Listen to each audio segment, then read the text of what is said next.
কেন শ্রীকৃষ্ণ মহাদেবকে বললেন আপনাকে নারী রূপ ধারণ করতে হবে মহাদেব? কেন কৃষ্ণের কথায় মহাদেব নারীর রূপ ধারণ করলেন? একবার বৃন্দাবনের নিভৃত কুঞ্জে ভগবান শ্রীকৃষ্ণ যখন তার দিব্য মহারাসের আয়োজন করলেন তখন সেই স্বর্গীয় নৃত্যের টান মহাদেবও উপেক্ষা করতে পারলেন না। কৈলাস ত্যাগ করে তিনি যখন যমুনার তীরে পৌঁছালেন তখন দেবী পৌর্ণমাসী তার পথ আগলে দাঁড়ালেন। তিনি পরিষ্কার জানিয়ে দিলেন যে এই রাসস্থলেতে কেবল শ্রীকৃষ্ণই একমাত্র পুরুষ।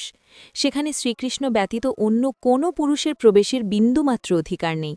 সেখানে কেবল গোপীরাই প্রবেশ করতে পারেন, তাই সেখানে প্রবেশ করতে হলে মহাদেবকেও নারী রূপ ধারণ করতে হবে। শ্রীকৃষ্ণের দর্শন পাওয়ার জন্য দেবাদিদেব শিবের মনে কোনো অহংকার ছিল না। তিনি তৎক্ষণাৎ বৃন্দাবনের পবিত্র মানস সরোবরে স্নান করলেন এবং অলৌকিকভাবে এক পরম সুন্দরী গোপীর রূপ ধারণ করলেন। ইতিহাসে তিনি গোপীশ্বর মহাদেব নামে পরিচিত হলেন। শিব যখন লম্বা